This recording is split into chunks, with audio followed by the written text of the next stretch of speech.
Nainsulto raw si Vice President Leni Robredo sa paraan ng pagbawi ng imbitasyon sa kanya sa Van d'Honor sa Malacanang. Kwento ni Robredo na tanggap niya sa pamamagitan ng email ang imbitasyon noong December 28. Ngunit noong ika-4 ng Enero, bigla na lang daw binawi ang imbitasyon sa pamamagitan ng isang text message. At ang dahilan, wala na umanong upuan. Sabi naman ng Malacanang, hindi raw ito pagbabaliwala sa Vice-Presidente. Nasa Pangulo raw ang pasya kung sino ang nais nitong imbitahin sa okasyon. Sabi naman ni Robredo, sana ibigyan ng respeto ang opisina ng Vice-Presidente. Sa kabila nito, umaasa si Robredo na magiging maayos ang relasyon nila ng Pangulo. Yung sa akin naman, ayoko lang kasing palakihin. Hindi naman, para sa akin, hindi naman big deal kung iimbitahan ako o hindi. Yung parang nakakadisga na lang doon, yung manner kung paano ginagawa yung mga bagay. Kasi kung galit sa akin, hindi galit sa akin, pero sana bigyan naman ng konting respeto yung opisina. Dismayado ay ayaw na raw palakihin ni Vice President Leni Robredo ang issue ng pagbawi ng imbitasyon sa kanya sa Van d'Honor sa Malacanang. Ayon kay Robredo ay December 28 pa raw nang dumating ang email na nag-iimbita sa kanya sa event. Pero isang text ang dumating sa kanilang tanggapan noong January 4 na nagsasad na binabawi ang imbitasyon dahil umano sa limitadong upuan. Bagamat ayos lang daw sa Vice-Presidente na hindi siya mapasama sa event, ikinadidismaya niya raw ang proseso. Anya sana raw ay bigyan ng respeto ang tanggapan ng pangalawang Pangulo. Sa kabila nito, patuloy pa rin siyang umaasa na magiging maayos ang relasyon nila ni Pangulong Duterte. Yung sa akin naman, ayoko lang kasing palakihin. Hindi naman, para sa akin, hindi naman big deal kung iimbitahan ako o hindi. Yung parang nakakadisga na lang doon, yung manner kung paano ginagawa yung mga bagay. Kasi kung galit sa akin, hindi galit sa akin, pero sana bigyan naman ng konting respeto yung opisina.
Excellencies, ladies and gentlemen, the President of the Republic of the Philippines, President Rodrigo Roa Duterte.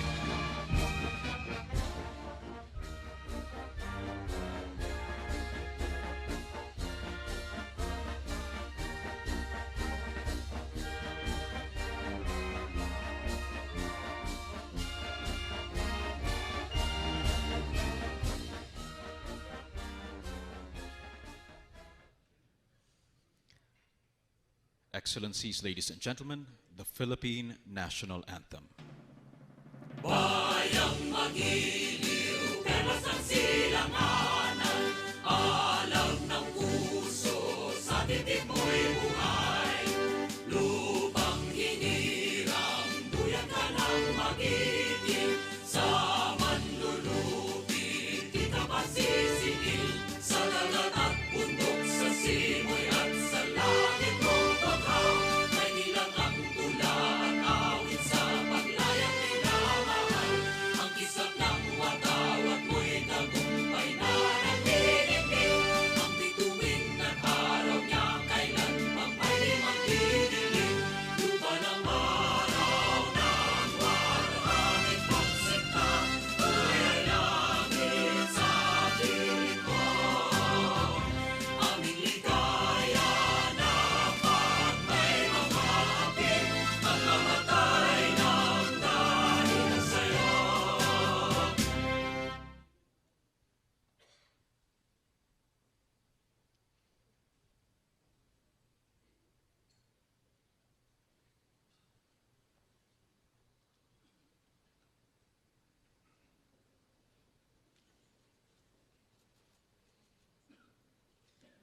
Excellencies, ladies and gentlemen, the President of the Republic of the Philippines, President Rodrigo Roa Duterte.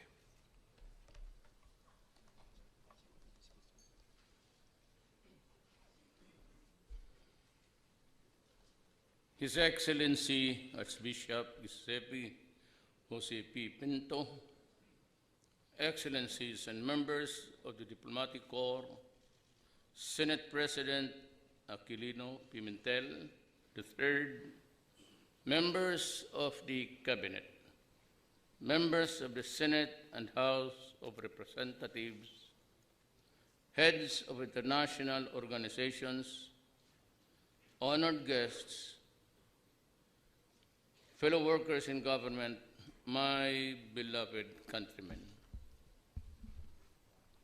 Thank you for joining us today. We welcome 2017 with hope for a positive and meaningful change for the Philippines and for our peoples. When I assumed the presidency 6 months ago, I solemnly pledged to lead my country and my people. I vowed to address three basic evils that subjected my people, especially the poorest and the disenfranchised, to the most unbearable burdens of slavery, for millions of them to drugs, corruption, criminality, and a revolution in the South. I say to you all now that sacred vow remains unchanged. I stay true to the mandate reposed on me. The administration will remain firm in its resolve to hold the corrupt accountable for their deeds. We will make criminals responsible for their actions, and we will work very, very hard to finally break the apparatus of the illegal drugs trade. In so doing, we affirm and renew our commitment to bring about the change that my country and people deserve. Certainly, realizing the change we need comes with the challenges, but we are willing and able to do what we must consistent with our constitutional mandate. Already we have started the process of genuine reform to encourage more trade and investments, to intensify commercial activities, to ramp up investment in much-needed infrastructure, to increase revenues to make communities more resilient, and to improve basic social services.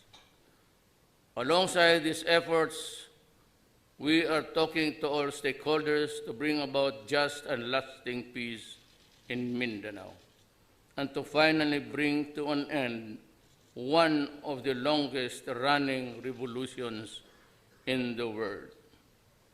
These changes are vital to make the Philippines a stronger republic. It is on the basis of this strength, political, social, and economic, and the Philippines will be able to take on an even more active and more influential role in the community of nations. However, know that the Philippines is doing its part in addressing the challenges we face together as an international community. The scourge of terrorism, natural and human-induced calamities, transnational crimes, hunger and poverty, and international disputes. Indeed, as we strive to be stronger at our core, we hope to do more, not just for our own people, but for our region and for the world. Excellencies, ladies and gentlemen, the Philippines contends with the realities that are our own. We value partners as we seek to strengthen existing friendships, even as we pursue new ones. We believe that friends help each other and utilize constructive engagement to achieve common goals. In truth, we all share the same aspiration of greater peace, progress, and prosperity. In a world that recognizes our interconnectedness and respect each other's sovereign independence, the horizons and frontiers of cooperation are virtually limitless. Friendship, after all, knows no bound. The Philippines has and will continue to build on our friendship, founded on a common objective, shared values, and time-honored principles of international law. Let us together work to further expand the areas of mutual beneficial collaboration. This new year, the Philippines takes on the ASEAN chairmanship with renewed fervor, a sense of purpose. It is a valuable opportunity to exercise leadership to advance the regional development agenda of forging a rules-based community that puts citizens' welfare at the heart of every initiative. The Philippines counts on your full support. Excellencies, ladies and gentlemen, for the new year, more than anything, I wish for deeper and more meaningful engagements with our partners and friends. This will allow us to realize the positive and lasting changes that we seek for our nations, for our region, and for our world. In this regard, allow me then to propose a toast. To all our friends and partners in the community of nations, may our relationships continue to prosper for the greater benefit of our peoples. To my fellow servants in government, may you be blessed with strength and steadfastness, and with passion, honesty, and integrity in serving our country and our people. To my countrymen, may we continue to carry our country toward a more aspired vision of a secured and developed nation. Mabuhay ang Pilipinas, mabuhay kayong lahat, at mabuhay ang the League of Nations and of Friends. Salamat po.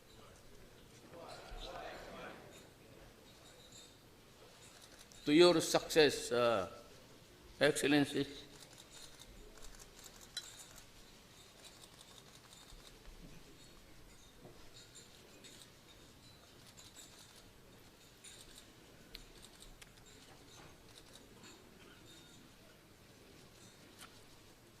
Kampai. Thumbs up.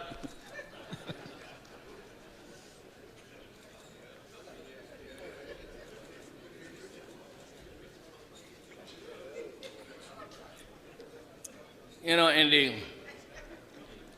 sub-diplomatic gatherings, especially in Asia, we just say kampai. It's always bottoms up. So be careful with this, our Asian brothers and sisters. When they say kampai, I say, no, just half of the kampai. Thank you, and may go around and shake your hands thank you for dropping us by. And there's a lot to do for this world. So I really don't know, but if I make a side remark. I just finished reading the other night, it's a book, and it says there a lot of things of the state of our, so I hope that we can get together, act together, and just to preserve mankind. Thank you. Thank you, Mr. President. Excellencies, ladies and gentlemen, the Dean of the Diplomatic Corps, His Excellency Archbishop Giuseppe Pinto.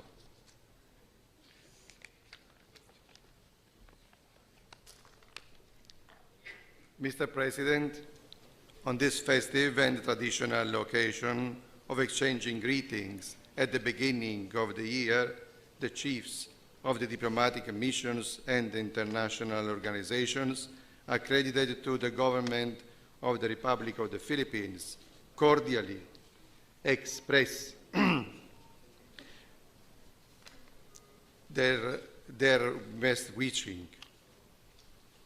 From the part of the government of the Republic of the Philippines, cordially express their deep gratitude and best wishes to you, Mr. President, as well as to the Filipino nation.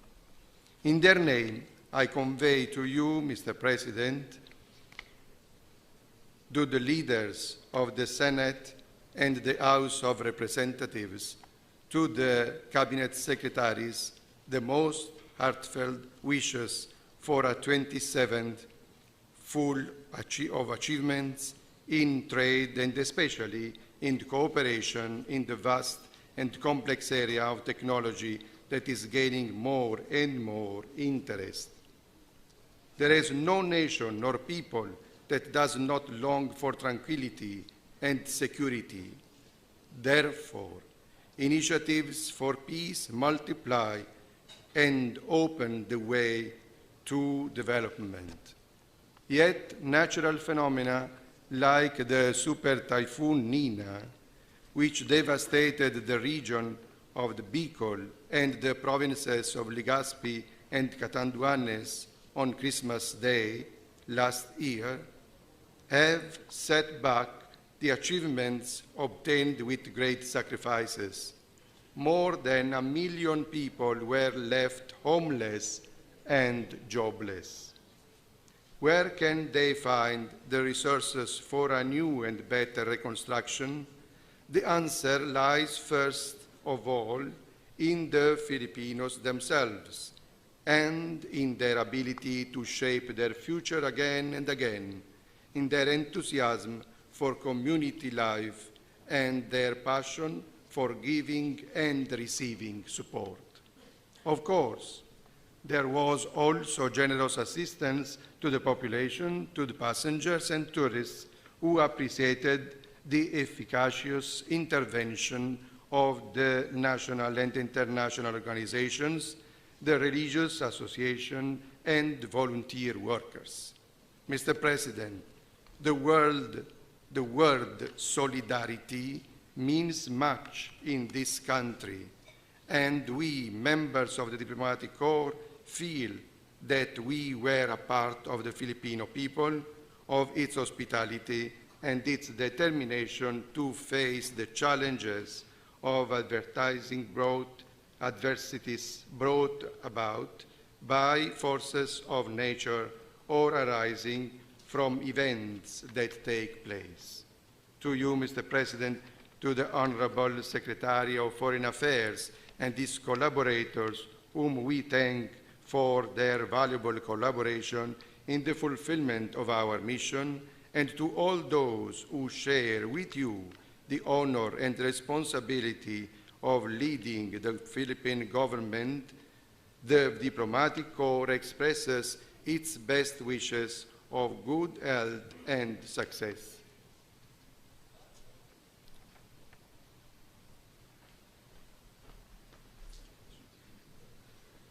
Let us now raise our glasses for a toast to a new year of hope and peace, of greater progress and prosperity for the Filipino people and for the well-being of Mr. President Rodrigo Roa Duterte. May God abundantly bless us all in this new year 2017. Mabuhay!